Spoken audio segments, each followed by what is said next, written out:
নমস্কার। নাগরিক মনে সবাইকে স্বাগত। কাদের সঙ্গে লড়ছে ভারত?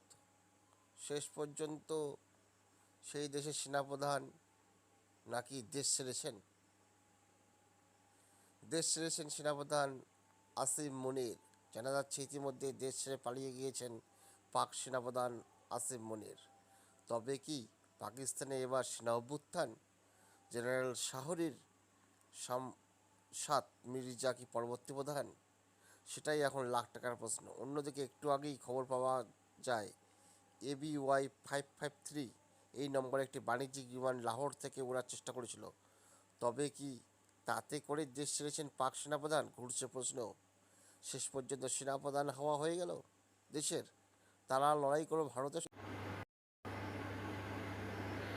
ভারতীয় সেনারা যা বীর বিক্রমে লড়ছে, পাকিস্তান শেষ প্রায়। সেনাপ্রধান পালে দেশ ছেড়েছেন বলে সূত্রের খবর পাকিস্তানের। ধন্যবাদ।